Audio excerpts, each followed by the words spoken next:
This is a video that takes up a practice midterm. To get the starter kit, follow the URL shown. And once you've unzipped the starter kit, take a look at the file called rubric.pdf. Print it out if you can. The file is going to look a little something like this, and it will show where the marks are going to be allocated. It's also a good list to follow in order to move along through the solution.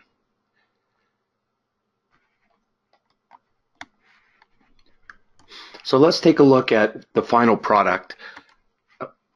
It's a Campers Corner website. There are 3 pages: home.html, which is what we're looking at right now, trips.html, and contact us. When you hover over the mouse, with the mouse over the menu options, you get this green. Plus, the menu option turns blue and it's underlined. The page that's currently being shown is in orange. This page here has some what we call important text, which is in orange, and it's 20% bigger and it's bold. The contact us has some important text. This is actually a mail to, and the email address is support@camperscorner.ca. This piece right here is actually a list, a detailed list with Courier font and bolding. And on the home page, we have the special text again. We are going to be putting in some superscripts for the 4th, for the 100th, and down here for the 30th as well. There's a footer on every page, which is exactly the same. And that's the task to be done. The starter kit has many of the lines of code that you're going to need already completed. So it's a matter of taking a look at what's there and completing the parts that are missing. There's also a test paper that comes along with the starter kit, and it goes through each of the styling points and takes each file. This one here is the home file, and the next one is the trips file, giving you an idea of what to do, and the last one is the contact us file. Now, one other thing that you should note is that in the starter kit, you are given some of this file. So there is a home.html and there is a trips.html. You're given some of this file, but this file, you're not given any of it, the contactus.html. You have to develop that completely from using the other 2. Let's take a look and see what you get with the practice midterm starter kit. You get an images directory, and the images directory has 4 images in them: the header, the plane, some background, and a tent. Then you get a home file and you get a trips file. But again, like I said before, you're missing the contactus.html file.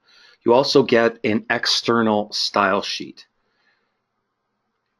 This is the rubric which we saw a minute ago, and there's the test paper.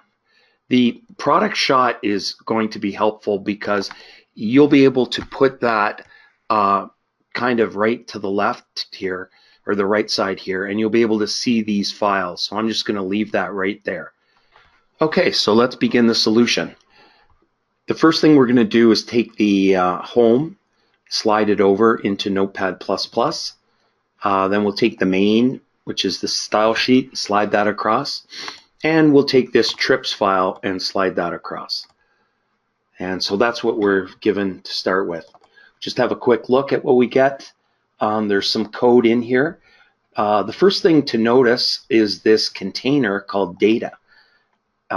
So the text or the content is contained in a container called data. We also have the nav here. However, I noticed the nav does not have any anchors, which we'll probably have to put in. And the header is the picture at the top. If we take a look at this, rendering it in the browser, this is what we get. So I'll just align this over and put this on this side right here. I've carefully lined up my windows so that I have Notepad++ on the left. Right here, I've got the product shot so that I can see quickly the three files that I need to produce. And then I've got the browser's rendering right here, the Chrome. So the first thing that I'm going to do is take a look, and I noticed that the external style sheet that we're given does have a background color, and the text is going to be black, and it's going to be an Arial, but it doesn't seem to be rendering, and that's no doubt because there's no link. So I'm going to start off by putting the link command in here. Okay, so I've put my authorship in, and I've added this file or line in order to make the external style sheet take effect. And everything looks like it is. The next thing I'm going to do is deal with the camper's corner, which is the header. I do notice that it's in a header container, so that's great. And I'll have a quick look at it. It's got a shamrock background. It's centered the text, and there's a black 2-pixel border around the header. So I've just added the background color, the 2-pixel border, and I've centered the text. So I'm going to press the 4th button over to save all files, and then I'm going to have a look and see what that looks like. So it looks pretty good, except for my shamrock is not showing my image, so there must be something wrong with the file name. Turns out the file name's okay, it's the fact that this has got to say images. So let's have a look. We'll save that.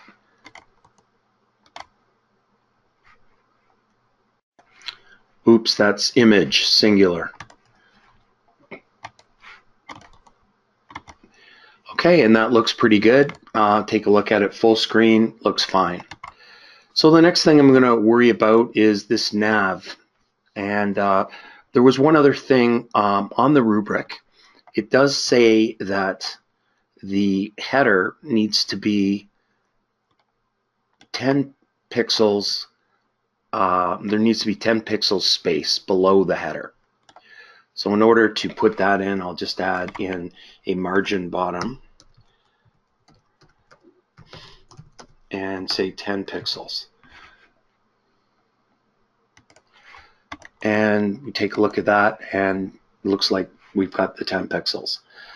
Okay, the next thing is to go over, and here's our nav right here. And we also notice that we need to put in the anchors as well, but I'll put in the nav first. So the nav goes like this.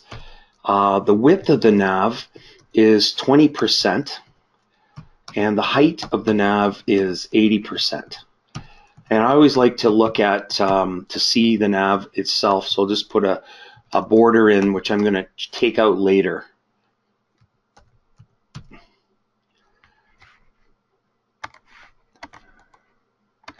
Okay, and there's where my nav is going to be. The reason it's not 80% is because there's not enough menu options to push the push it down. Okay, next I'm just going to look at the rubric. I'm on number 4 here, and I've done number 4, and I've placed the nav with an 80% height and a 20% width. So number 5, I need to remove the bullets that appear in the list items, and then I need to go through each one of these. The first one is to set up the hyperlinks. So I'll do that. I'll remove the bullets and I'll set up the hyperlinks. So to remove the bullets, I'll do it like this.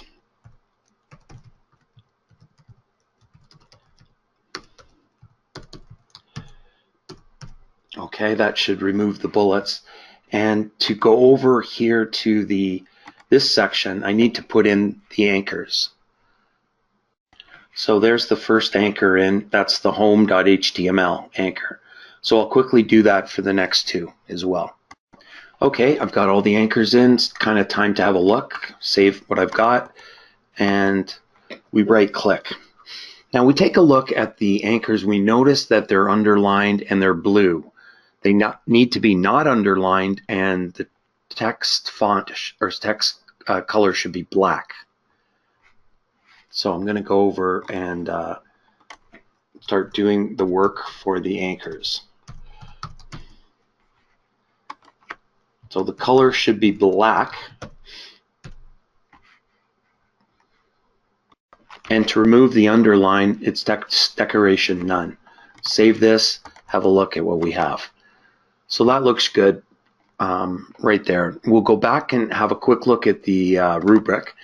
And we're to draw a box around each of the menu items. And these menu items are vertical.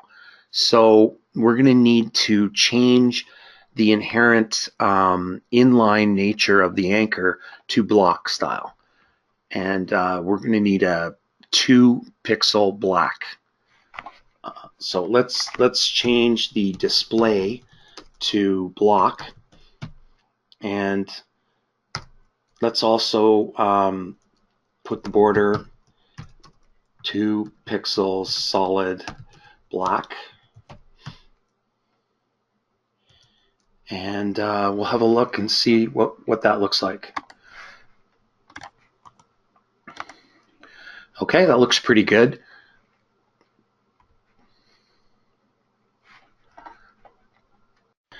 Okay, we're going to take that the tabs are 55% of the width of the nav, and we're going to add in that we need 20 pixel space between each menu option. So we'll put in a width here, 55%, and we're going to need a margin bottom, or we could have used a margin and split the difference and gone 10 pixels, but we'll go 20 pixels here. Let's have a look and see what we've got so far. And that's looking pretty good. As we make this bigger, the font doesn't seem to cause much problems, but there was the need to change the font as well. So here we have to have text in the tabs, has to be bold, has to be black, and it has to be 20% smaller than the regular size of the text within the document. So we've got the black color, the font weight, bold, and to change the font size to 20% smaller, that would be 0.8 EM. So if we take a look at this, we should look a little bit better now. Okay, that's looking quite nice. And you can see the actual 55% of the nav when you look at it kind of from that point of view. The next piece here is that the text links in the tab should have no underline, and when you mouse over the text should turn underline and become blue and take on a background color 66CC66. So we don't have the underline as it is. We do have the black text. So let's take that. So when we mouse over, we want to see the text turn blue, go underlined, and we need a background color. So that'll be a pseudo class called hover. So the first thing that we'll do is the color. We'll change the color to blue. We'll turn on the underlined.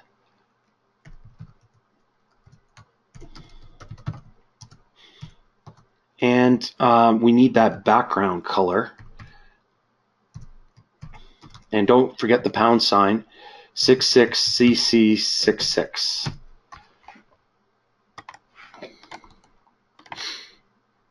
Now when we take a look at it, you do get the text turns blue, you do get the underline, and the hover seems to be working fine.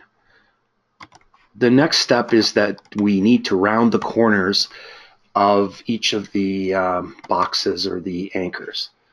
So in order to do that, that's border radius.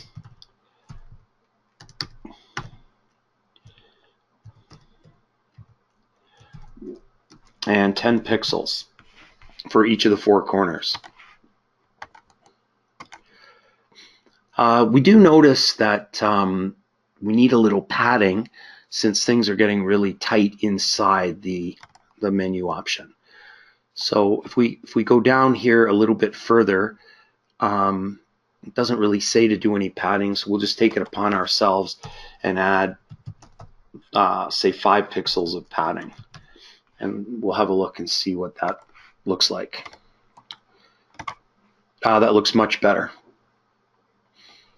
So the next step, we do have to move this text, which is contained in a container called data, up here. So we need to float left the nav, and we need to float left this data container. So let's take a look at that data container one more time. It's a class, so we can easily make a class, and we'll go back here. We'll do the nav first. We'll float the nav left, and we'll make this data container. And with respect to the data container, we need to float it left as well. So let's just have a look and see what happens when we do that. Nothing happens, although when we expand this, it does take over and it goes left. One of the things that we want to be sure is that the width of this data container, we know that the width of the nav is 20 and the width of the whole browser is 100, so we don't want this to be more than 80. So we'll just put in a little safety width here. I'll choose to go 70%, which will give me a little room to work with. And when I do that, it does move up. I think I can take the orange box away. So I'll go up and take that out, the nav's orange box. And let's take a look and see what's next. Here's the mention of the 5 pixel padding right here. Next, we have to set the file that's currently being rendered to orange, the corresponding tab. So in order to do that, we will go over here and we'll make a class called selected. And once we've got that, we'll go over and make the class selected.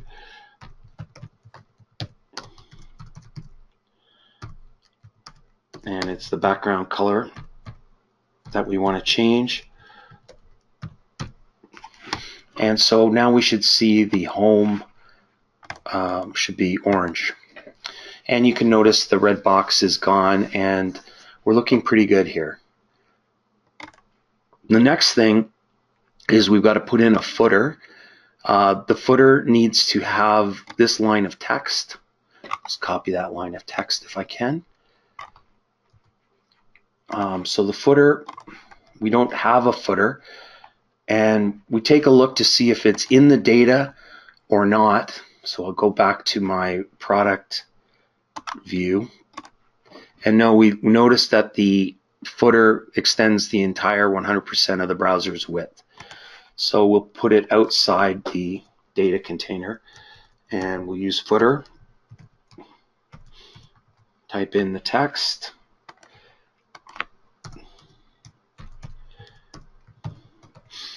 okay, so in order to get the footer, it won't look quite right yet. Well, it's actually over here. We floated everything left, so the footer is being floated left as well. So what we need to do is clear both in order to get the footer to go underneath where it's supposed to be.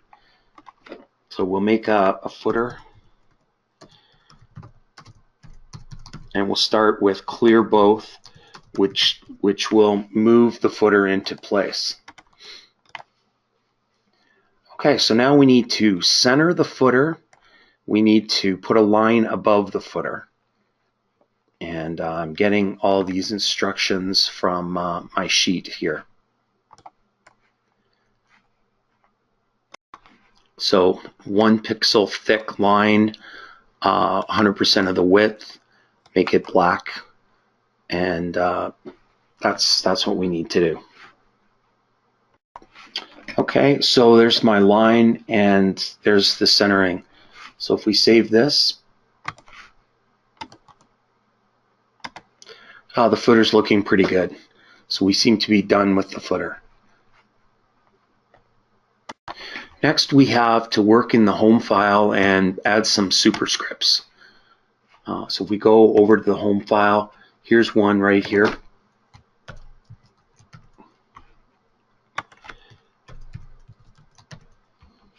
And here's one.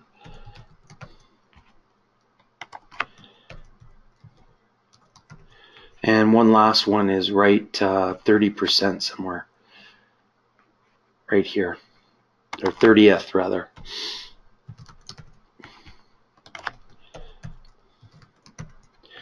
Next, we have to deal with this important text. Now, the interesting thing about the important text is it's already was given to you in the starter kit in the HTML file, but in the CSS file, it was not built yet.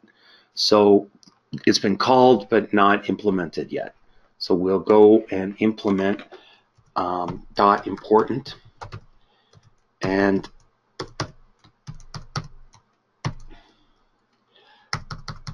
okay, it's got to be orange. It's got to be 20% bigger than the regular size of the font. So it'll be 1.2 EM, and it's got to be bold. So that's weight. So if we save that and have a look at our, and it's looking pretty good. Now there's our superscripts. There's the 4th, there's the 100, and there's the 30th. So we're pretty much finished the home page. The next thing to do is to click on the trips, and ooh, we look at a horror situation here, but it's not as bad as it looks. First of all, the external style sheet is not connected. So we can go back to home here and just grab it, and then go into the trips file and put that in here. Okay, let's see what we get. Oh, it's looking a little bit better. Our nav doesn't exist, and on further inspection of that, it's because the nav doesn't have the anchors. So we'll just go over here, grab this nav, which will be the same, and copy it in place right there. Save things, and this should fix up the nav, and it does. So nav looks pretty good as well. I've just resized the window, given it a little bit more width here, and you'll notice the important text is already done. There's nothing to do about it. So there is one little thing here to do, and that is to change the class selected and put that, we're in the trips file, so put that right here, the space there.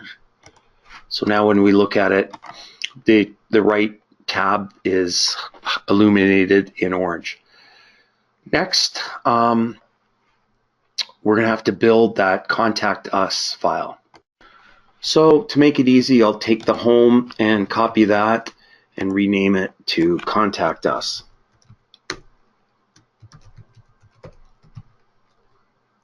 .html. And upon going in there, I'll just slide it across here. And then upon going in there, I've got to do some easy work, like change this right here to the contact us area. I'll put in contact us here. I'll have a look at what I need to do, which is down here. So I need the contact us. I need some important text. That, if you remember, is a mail to. And we also need like a list here to pull up the phone numbers correctly. Plus, we have to type this text in.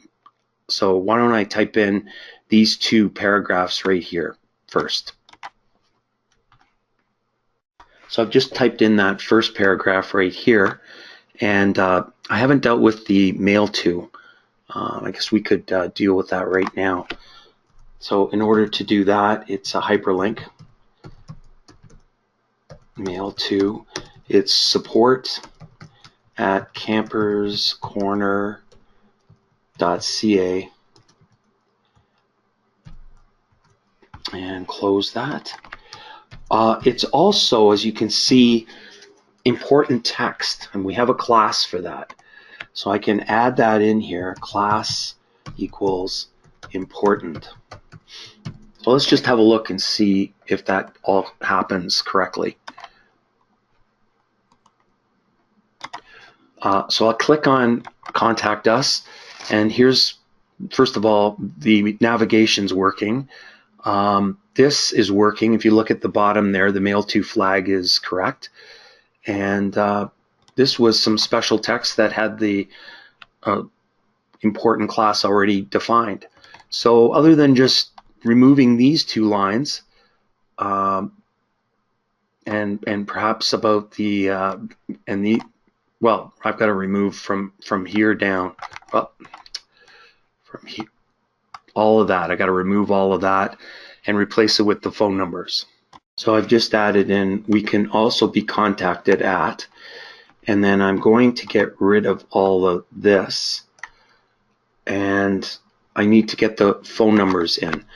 And it looks to me, because of the indent there, that it's a detailed list. So I'll use a detailed list, and I'll close that detailed list before I forget. And detailed data item. So the first one is telephone.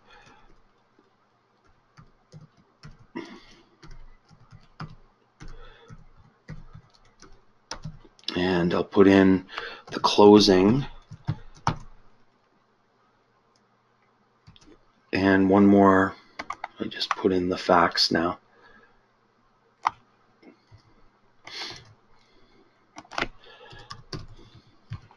And the phone number for the fax is 6277.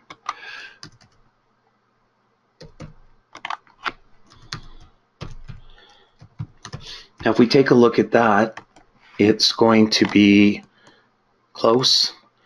It's looking quite good, except clearly the phone numbers, they need to look like this. So that's Courier font. It looks like it's also bolded, and the easiest way to do that is to go over and make a rule up for the date description list. So we'll choose the font family, the Courier, Arial if not, sans serif otherwise. We'll have a, it looks like it's bolded. And let's have a look and see how it looks. It looks great. So we're going to go with that. So we have the phone numbers in Courier and bolded. We have the mail to flag, and the document looks pretty much like spec. Okay, to conclude, let's have a look at the whole product. The first page, the second page. We notice that there's no footer on the second page, and the Contact Us page. So we can go back and add that footer in. The easiest way to do that is just to copy the footer.